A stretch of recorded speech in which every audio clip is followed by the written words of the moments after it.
Mais uma vez é uma alegria estar junto com os irmãos aqui. Estive há poucas semanas atrás, então peço um pouco de paciência para os irmãos aí, né?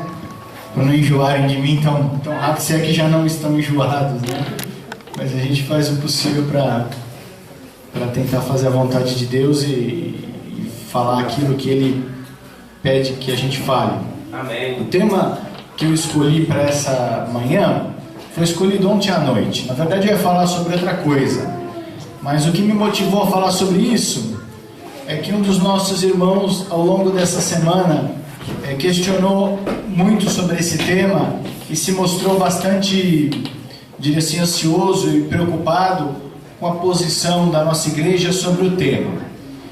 E a gente trocou algumas mensagens e eu disse assim, irmão, não se preocupe, eu vou falar amanhã sobre esse assunto. Vamos ver se a gente chega a alguma conclusão, né? Antes de falar do tema, eu queria antecipar para os irmãos o seguinte: a gente faz parte de uma igreja, né, uma comunidade religiosa com várias pessoas, né? Vamos aqui, talvez todos estivessem aqui juntos, estaríamos mais de 100 pessoas, né? E é muito difícil, se não impossível, chegar numa situação em que todos têm a mesma interpretação, têm o mesmo entendimento acerca de todos os assuntos. Praticamente impossível, né? Então, talvez o meu entendimento da palavra de Deus, ou dos temas mais polêmicos, seja muito parecido, por exemplo, vamos supor, do Marcão. Mas eu tenho algumas divergências com o Vicente, por exemplo, né, em alguns pontos. Mas é possível que num determinado ponto eu concorde mais com o Vicente do que com o Marcão, né? E muitas vezes esse tipo de discordância tem levado as pessoas a até cultivar alguma inimizade pessoal com um indivíduo ou com outro, porque ele entende diferente do que eu entendo, né? Ou então leva a um afastamento, não só da pessoa que discorda de você, como da própria comunidade, né? Então, eu tenho uma posição, eu percebo que o irmão Silvio pensa diferente, o irmão Nelson também pensa diferente. Eu falo, puxa, já são dois aqui que pensam diferente de mim, eu vou embora, eu vou procurar outra igreja, né? E essa não é a atitude correta, porque a gente tem que entender que é natural a gente ter alguma divergência, mas com o estudo da palavra, com o diálogo, com a oração, com a iluminação do Espírito Santo, a tendência é que essas divergências vão diminuindo. Talvez elas nunca acabem, sempre existam ali em alguma medida, em algum detalhe, mas com a convivência, com os debates, com os estudos, com a frequência aos cultos, a escola bíblica, essas diferenças elas vão com o tempo diminuindo, né? Até que todos cheguemos à unidade de fé. É isso que a palavra de Deus diz, né? Esse é o objetivo. Então o que eu digo ao irmão é o seguinte: se algum irmão algum dia discordar do irmão em algum tema, pode ser desse, pode ser em algum outro, não tome nenhuma atitude precipitada no sentido de se afastar daquele irmão, ou de até usar palavras mais fortes, ou até de se afastar da igreja. Mas dê tempo ao tempo, né? Dê tempo ao tempo, dê espaço para o Espírito Santo trabalhar, dê tempo para o estudo, né? Para a comunhão, e essas diferenças elas vão diminuindo. Amém? Né? Seu irmão Luciano tá... Eu não sei se você vai aguentar ficar me filmando, né? Amém. Tá certo. Louvado seja Deus. Vamos em frente. Vamos em frente. Bom, eu costumo, na medida do possível, sempre trazer no sábado de manhã alguma mensagem devocional, com caráter mais de meditação, né? De reflexão, e não temas polêmicos ou doutrinários. Eu prefiro a primeira opção. Mas hoje, como surgiu esse ponto, eu vou fazer essa abordagem aqui, espero fazer num tempo curto, para que os irmãos consigam assimilar. Eu tive muita dificuldade no começo para entender esse tema, né? Qual é o tema? Nós sabemos que temos que adorar a Deus, porque Deus é o único Deus verdadeiro, Deus o Pai. Mas podemos também adorar a Jesus? Amém. Sim ou não? Amém. Alguns falam, podemos adorar? Amém. Então eu estou adorando dois. Né? Não é o único. diz que só posso adorar um. Vamos ser bem franco. O tema, ele não é tão simples. Ele tem uma pegadinha aí, que se a gente não for com muita calma, com muita cautela, interpretar corretamente, a gente vai ficar numa dualidade aí. Não é simples, né? Vamos ver o primeiro slide, o que diz. Primeiro, essa é a capa, né? Podemos adorar a Jesus ou devemos adorar só o Pai? Esse é o ponto. O primeiro verso de hoje é extraído de Êxodo 20, os 2 primeiros mandamentos, né? Deus falou as palavras dizendo o quê? Eu sou Jeová teu Deus, que te tirei da terra do Egito, da casa da servidão. Quem está dizendo isso?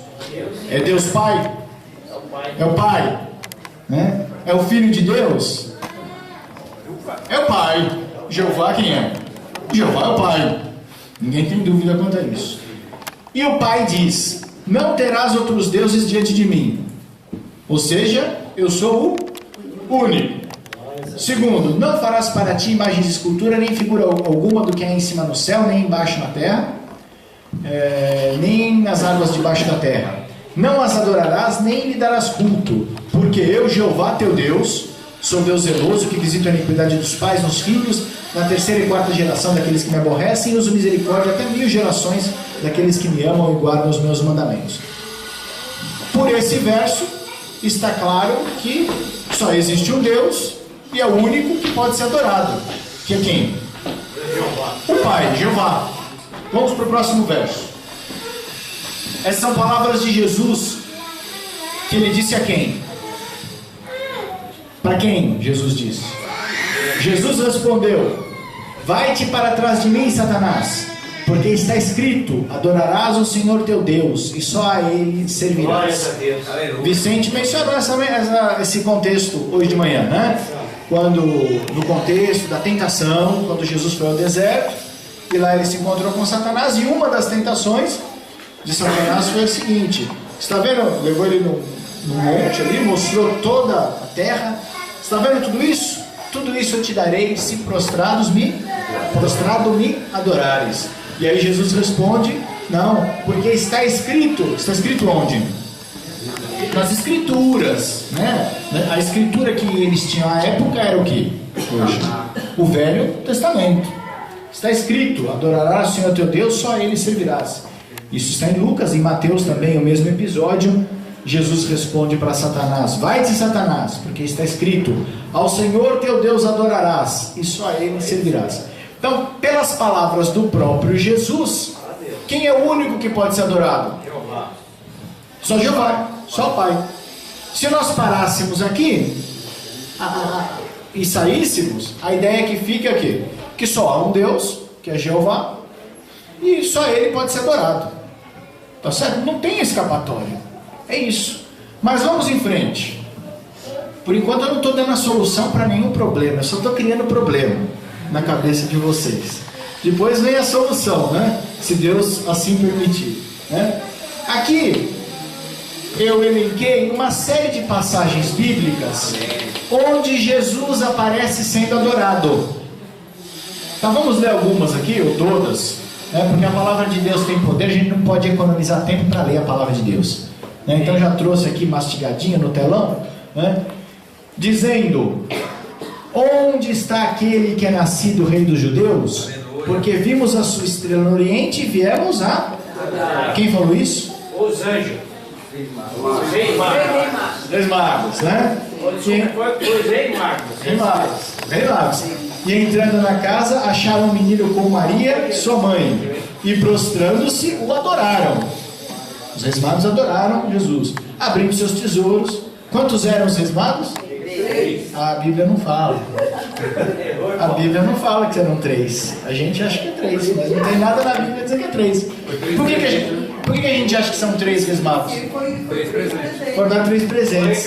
Preste atenção que aí foi os reis, os 3, né, lá, aliás, os que tinham demais lá, e falaram de adoração a Jesus. Agora vamos ver se Jesus pediu adoração para ele. Vamos lá. Eis que veio um leproso e o adorou, dizendo: Senhor, se quiseres, podes tornar-me limpo. Então aproximaram-se os que estavam no barco e adoraram-no. Adoraram quem? A Jesus, dizendo: és verdadeiramente Filho de Deus. Outro verso: dizendo-lhes eles essas coisas, eis que chegou um chefe e o adorou, dizendo: minha filha faleceu agora mesmo, mas vem e põe-lhe tua mão e ela viverá. Então, mais uma adoração.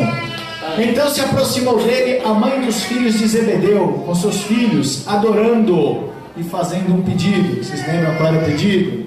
Está à esquerda direita. E adorando-o, esses eram os dois discípulos do caminho de Emaús, né? Tornaram com grande júbilo para Jerusalém. Depois vocês podem ler o contexto de todos esses versos e entender que várias pessoas, é relatado aqui, que adoraram Jesus, e nenhuma delas foi repreendida em sua adoração, dizendo: olha, não adore a mim, adore só a Deus. Amém. Porque houve outros casos em que a adoração foi repreendida, né? Deixa eu ver se é o próximo slide aqui. Houve alguns casos. Olha, eu avancei um pouco o slide, depois eu volto. Olha, esqueça a primeira linha, porque a primeira tem a ver com o que eu vou falar depois. Mas Pedro, numa certa ocasião, Cornélio prostrou-se aos pés de Pedro. E Pedro falou: não se prostre para me adorar, né? Porque eu também sou homem. E também o anjo no Apocalipse, quando João se prostrou aos seus pés para adorar, o anjo disse: não faças isso. Então, houve situações em que pessoas foram adorar, mas foram repreendidas. Opa, não, levanta, não me adora, porque eu não devo ser adorado. Nós vamos voltar nesse verso para entender melhor o contexto. Bom, qual é a causa do problema? O problema está numa interpretação de um conceito da adoração. Por quê? Porque quando eu falo adoração, nós criamos uma imagem aqui da palavra em português, né? Se eu for aos versos da Bíblia que falam em adoração e procurar as palavras originais, e nós vamos fazer esse exercício hoje aqui, né? E entender qual é o significado dessas palavras no original, nós vamos perceber que existe alguma diferença entre o que eles entendiam no passado com essas palavras, que foram traduzidas como adoração, e o que nós entendemos em português com o verbo adorar. Se nós formos no dicionário, eu peguei aqui no dicionário Ruais, quais são os sentidos da palavra adorar em português? O primeiro sentido é prestar culto a uma divindade, a um Deus, né? O segundo sentido, ter veneração por algo, grande apreço, reverenciar. Existe também um terceiro, um quarto sentido, mas com o conceito de amar de maneira extrema, apaixonada, ou até de gostar muito. É aquela coisa que eu digo, quando eu dizia: eu adoro chocolate, minha mãe falava: não, você tem que adorar só a Deus. Eu estava usando adorar no sentido de gostar muito. Jamais coloquei o chocolate no lugar de Deus, né? Mas minha mãe entendia que a palavra adoração era uma palavra dedicada só a Deus, nada mais podia ser adorado, né? E esse mesmo conceito que a gente tem em português. Que é isso? Adoração é cultuar a Deus. Isso é para nós o sentido religioso da palavra, excluindo esse sentido aqui de gostar muito, certo? É isso ou não é? Esse é o nosso sentido, né? Agora, o que se entendia por adoração nos tempos bíblicos? Então, para nós entendermos a Bíblia e alguns termos, é necessário voltar um pouco na história e examinar como eles entendiam essa palavra. Será que eles tinham o mesmo entendimento que nós? Então, perceba que a interpretação não é coisa simples. Não é coisa simples. E a interpretação da Bíblia é muito mais complicada, né? É uma coisa muito delicada, né? A gente estuda, tem uma ciência, né, que se dedica à interpretação de textos, que chama hermenêutica. E nas escolas aí, principalmente de teologia e de direito, eles dão aulas de hermenêutica. Por que eles têm que dar aula de hermenêutica? Porque são duas áreas que se baseiam muito fortemente em coisas escritas. O que seria da teologia sem as coisas que foram escritas? Porque toda a nossa base está naquilo que foi escrito. O que seria do direito também, se a gente não sabe interpretar as leis, as normas, Então são duas áreas que se baseiam muito nos escritos e tem então essas matérias de hermenêutica. No direito, hoje as pessoas no Brasil têm dificuldade em interpretar textos de lei que foram escritos em português, originalmente, no Brasil, na nossa época e com técnica legislativa. O que isso significa? Para escrever uma lei, não é só você sair escrevendo aquilo que você acha, tem toda uma técnica para escrever. Tem até uma lei que diz como devem ser escritas as leis. Sabiam disso? Tem uma lei específica sobre como escrever leis. Então, hoje eles escrevem leis com técnica, em português e em nosso tempo. E mesmo sendo uma coisa já escrita originalmente em português, escrito para a nossa época, e com técnica, as pessoas ainda ficam se debatendo sobre qual a interpretação correta daquela lei. Imagina quando nós pegamos a Bíblia, que foi escrito num outro idioma, há muitos anos, há muitos milênios, sem uma técnica vamos dizer assim, uma técnica de transmissão de conhecimento apurada, porque houve vários autores.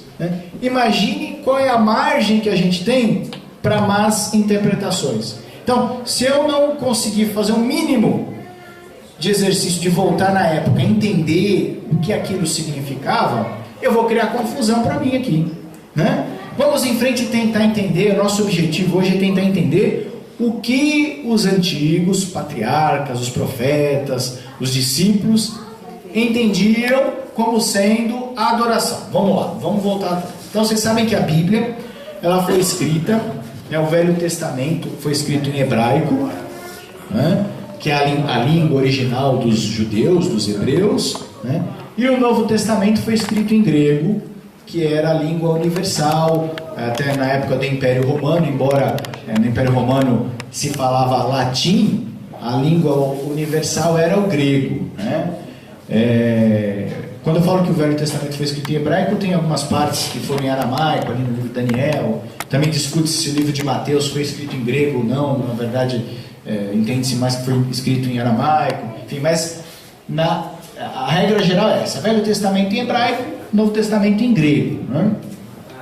E a palavra adorar, o verbo adorar no hebraico, é uma palavrinha, que é essa aqui que está aqui em cima, que se pronuncia, se lê como shasha, mas é shahar, a pronúncia correta da palavra. Então, quando a Bíblia no hebraico fala shahar, é muitas vezes traduzido como adorar. E no grego existe a palavra, o verbo proskuneo, tem um i lá, mas a pronúncia é proskuneo, que é o equivalente da palavra em hebraico shahar. Tanto é que na Septuaginta, que foi uma tradução do Velho Testamento do hebraico para o grego, os 70 sábios, quando traduziam a palavra hebraica shahar, eles usavam a palavra grega proskuneo. Então são duas palavras irmãs, uma num idioma, outra no outro, que significam absolutamente a mesma coisa. E essa palavra é a palavra que é traduzida como adorar e algumas vezes se prostrar e se inclinar. O que essas palavras significavam na época? Como que os escritores da Bíblia entendiam? Então, esses dois verbos, que são traduzidos por adorar, eles tinham um outro significado. Eles tinham um significado exterior e interior. Do ponto de vista interior, significava o reconhecimento de uma autoridade superior. Certo? Então, quando alguém reconhecia que estava diante de alguém num nível superior, esse reconhecimento levava essa pessoa, né, ao verbo shahar ou proskuneo, né?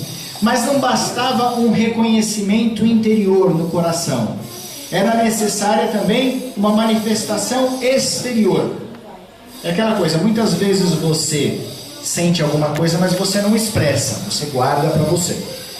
Para que o shahar e o proskuneo se efetivassem, era necessário tanto o sentimento interior quanto a manifestação. Então, o sentimento interior era um sentimento de reconhecimento de superioridade de uma pessoa, que seria equivalente a um desnível hierárquico, né? Alguém que está na hierarquia acima de mim.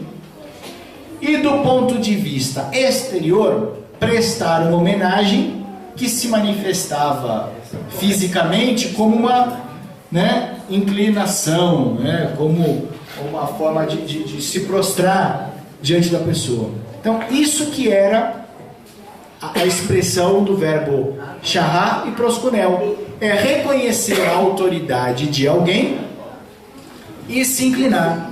Tá claro isso, não?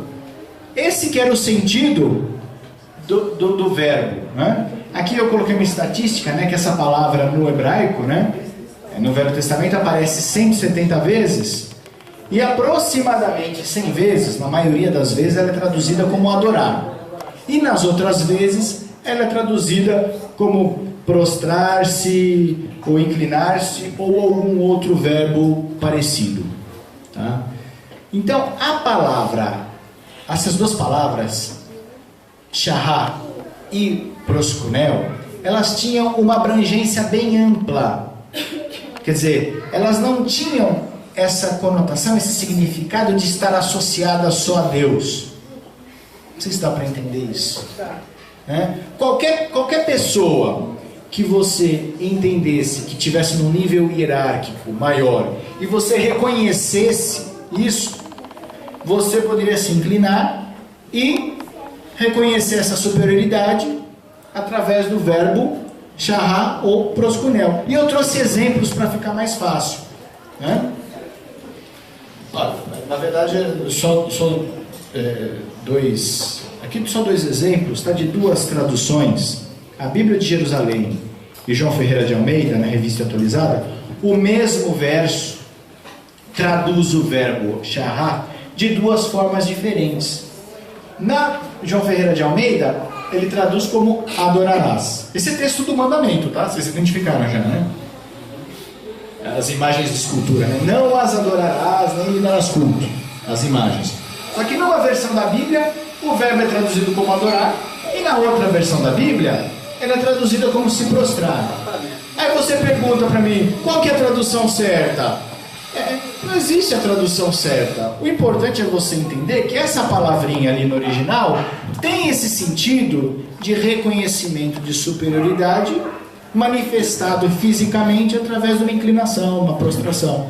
Isso que é importante que a gente entenda, né? E qualquer pessoa poderia ser objeto desta reverência, né? Deixa eu ver se é o próximo slide que tem. Aqui eu digo que só faço uma comparação, né, dos verbos no original, que eles têm um sentido amplo, pode se aplicar a qualquer pessoa, né, desde que haja essa superioridade. E o verbo adorar no português tem um sentido único, mais forte, que nós demos na nossa cultura, que se aplica só a Deus, quando tomado no sentido religioso, né? Então tem essa... é isso que eu queria chegar, tá?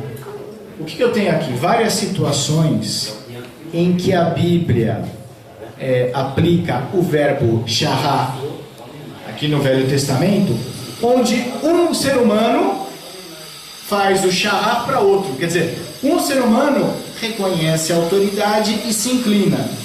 Como que as traduções em português vão traduzir essa menção do shahar? Se é adorar, se é se prostrar, isso não vem ao caso.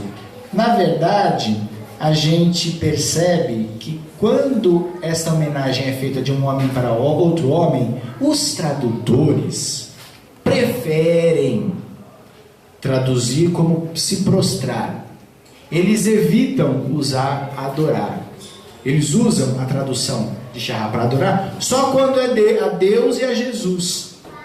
Você está entendendo? Então já existe no próprio tradutor uma inclinação, né? Inclinação aí. Mas a palavra é a mesma. Então quando fala ali que Ló, Shahar, diante de 2 anjos, se o tradutor traduz como Ló adorou 2 anjos, ou Ló se prostrou de 2 anjos, para nós isso é completamente irrelevante, porque no original a palavra é a mesma, é a palavra da adoração.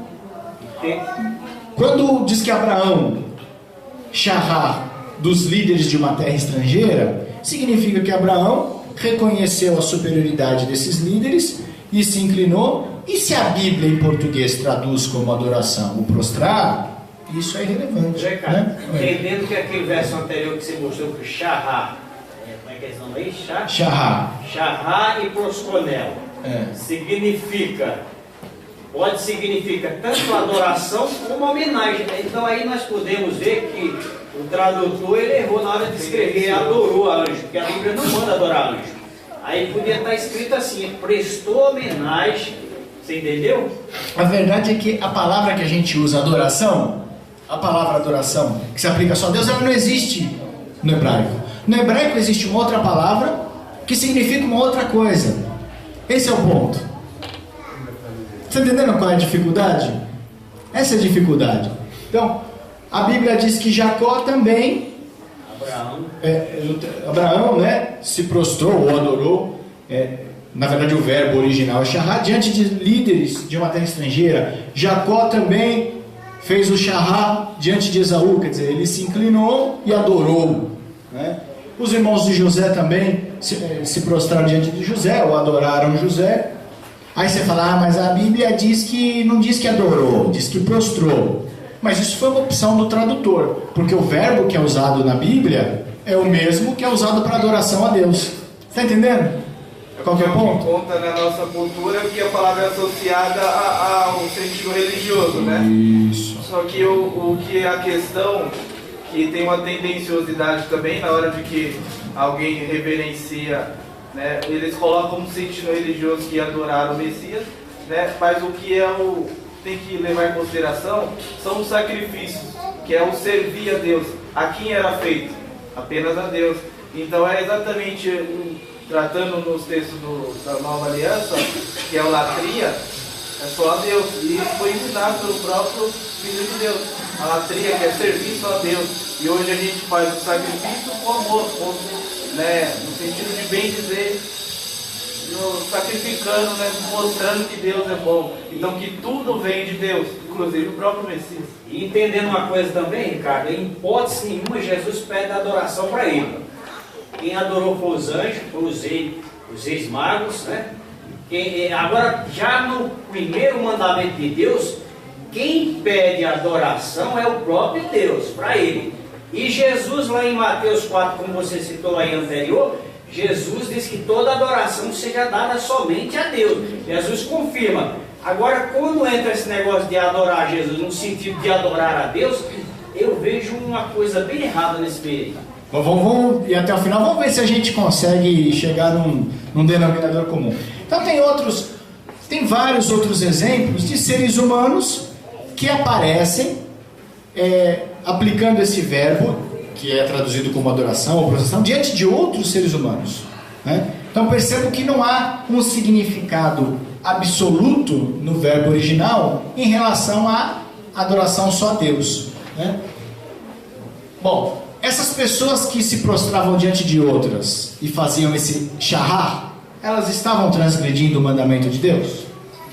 Não está, porque tem duplo sentido. Tem duplo sentido. Por quê? Porque elas não estavam se prostrando e reconhecendo a autoridade de outra pessoa como se outra pessoa fosse o próprio Deus. Ele estava reconhecendo a autoridade como um líder de uma nação, né? Como uma autoridade espiritual, ou se colocando como um servo, no caso de Jacó, quando ele se prostrou diante de Esaú. Mas o que a Bíblia proíbe é quando as pessoas se prostram diante de alguém, de alguma coisa que não é Deus, e a reconhecem como sendo o próprio Deus. Esse é o problema. Esse é o problema, né? que foi o que aconteceu aqui no episódio do bezerro de ouro, que vocês conhecem muito bem. Então Deus fala que bem depressa se desviou do caminho que eu lhes tinha ordenado. Fizeram para si um bezerro fundido, adoraram-no e oferecendo-lhe sacrifícios disseram: estes são, ó Israel, os deuses que te fizeram subir da terra do Egito. Aí é que está a transgressão, em prestar a homenagem para algo que não seja o Deus único e entender que Ele é o Deus único. Isso é errado, né? Eu posso, por exemplo, chegar para uma autoridade do meu país, né, e me inclinar com respeito, né, e fazer o que os antigos hebreus faziam, o shahá, né, mas não adorando aquele indivíduo como se fosse Deus. Eu presto essa reverência, né, e o adoro, entre aspas, mas não como Deus, como uma autoridade humana. Isso não é transgressão, né? E no caso do bezerro, houve essa transgressão? Houve. Por quê? Porque eles estavam adorando como se fosse o próprio Deus. Estavam reconhecendo que o bezerro era Deus. Atribuíram ao bezerro o ato de Deus. Que foi de Deus. E o que as pessoas e os tradutores hoje fazem e traduzem como adoração ao Filho de Deus, é isso, como se fosse o próprio Deus. Os tradutores fizeram... É a doutrina da Santíssima Trindade. Nós estamos chegando no ponto agora.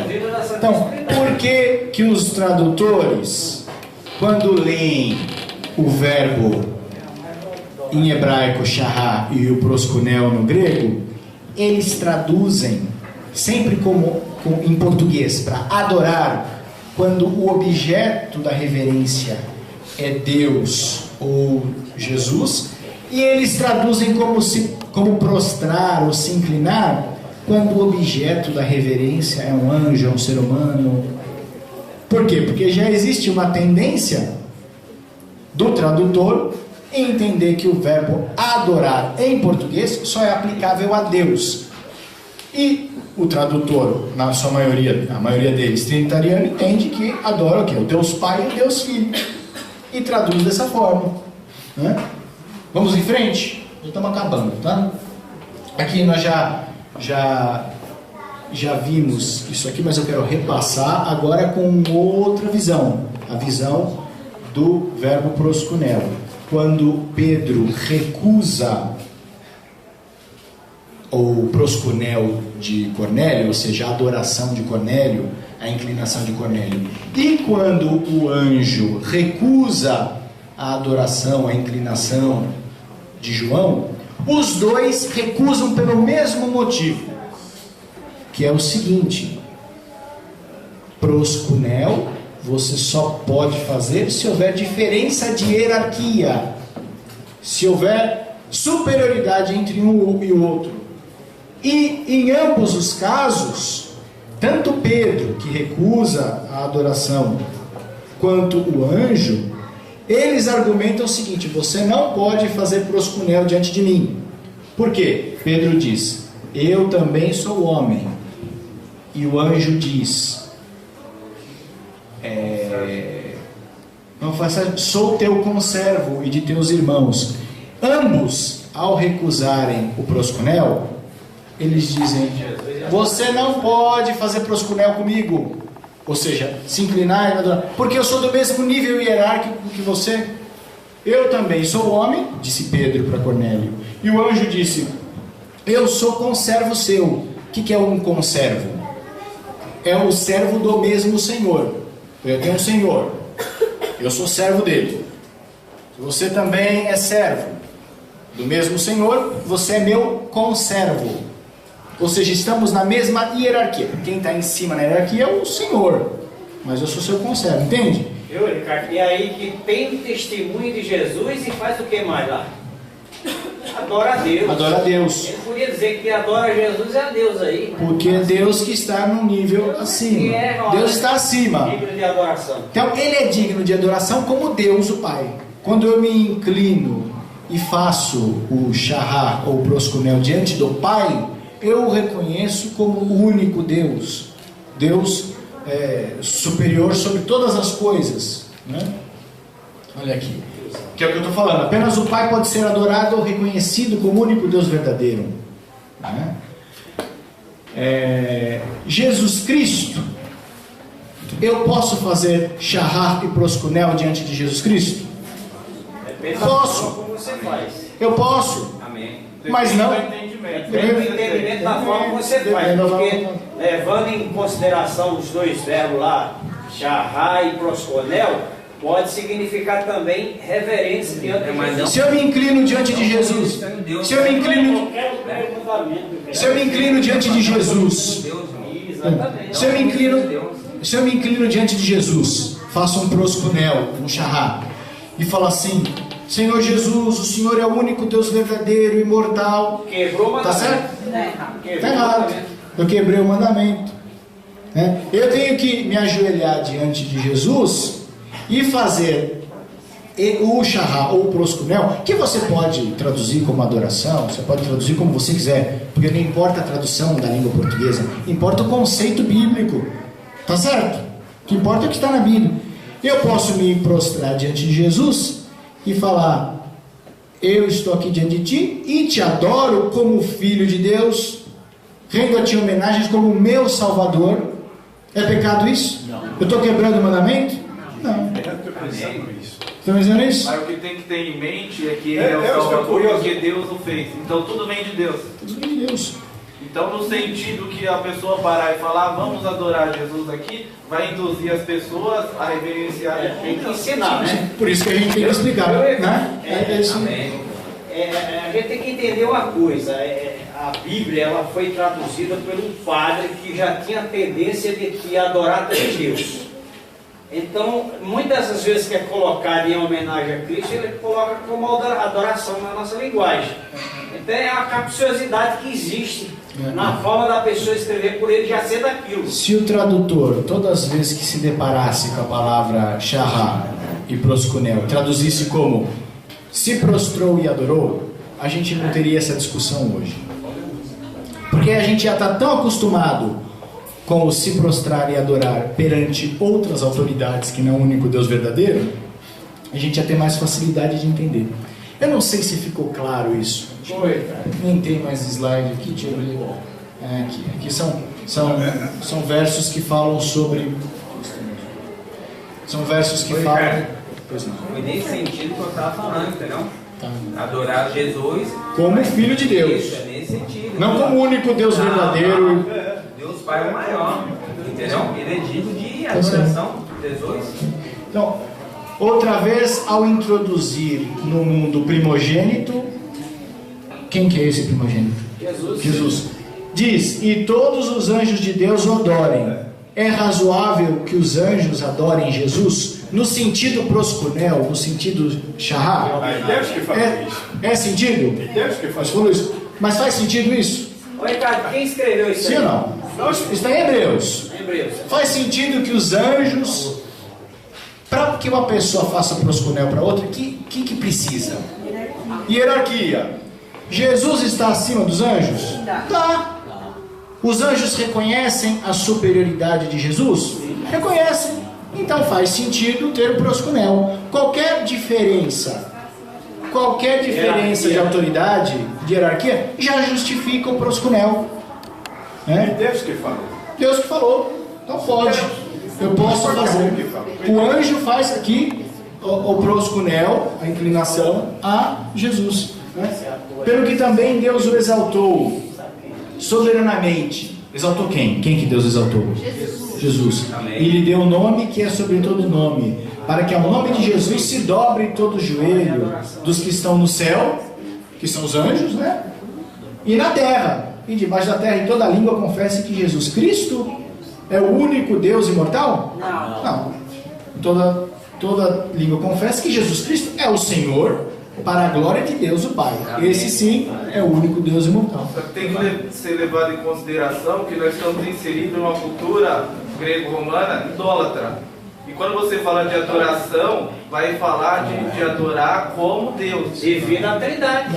E para nós, nesse sentido, tinha que ser feita essa separação como eles tentaram fazer. Mas eles fizeram até certo ponto e induziram a adoração para Jesus como se fosse Deus também. Você tem toda a razão quando você fala que para nós, usando o verbo adorar, tem esse sentido em português, que é só Deus. Tem esse sentido. Nós não temos em português nenhum verbo que expresse melhor o sentido de charrar e proscunel. O verbo adorar é terrível para refletir o sentido dessas duas palavras. Eles também tiveram essa consciência, só que o que tinha por trás, a idolatria, de que o pensamento de 3 deuses, então esses 3 deuses, apenas para eles eu traduzo como adoração, para outros eu traduzo como reverência. E aí cria uma confusão gigante.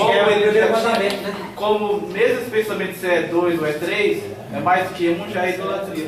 E aí vem aquela expressão que muitos de vocês já ouviram, tradutor traidor. Já ouviram essa? É italiana, tradutor e traidor, lá, é assim que eles falam, né? Porque aí induz você a pensar dessa forma. Mas a gente não pode ter dúvida quanto a isso. Se a gente entender como que a língua original, qual o sentido, o conceito do verbo original. Então eu adoro a Deus, reconhecendo Ele como Deus, o único Deus verdadeiro, o Pai, imortal, todo-poderoso, Jeová. Amém. Né? E eu adoro a Jesus. Esse adoro na língua portuguesa pode até ser forte demais, causar a discussão que causou, mas eu faço esse proscunel a Jesus no sentido de reconhecer a superioridade de Jesus. Porque tem só 2 pessoas espirituais superiores a nós, para usar de qualquer um, e Deus e Jesus. Então, por que não adorar Jesus? Porque é único também. Deus é único. E Jesus é o único Filho de Deus. Único. Não tem outro. Então não pode ter a confusão. Eu gostaria de saber se quando Jesus vai voltar, que a gente vai ver Jesus voltar, se a gente não vai adorar Ele, eu vou adorar. Lógico. Tá certo? Então, vou adorar, não vou me prostrar. Vou adorar, vou dizer, pô, é espiritual. Quando a gente... Não é mais uma coisa física. Eu devia ter feito essa pergunta no começo, me desculpe, passou já o tempo.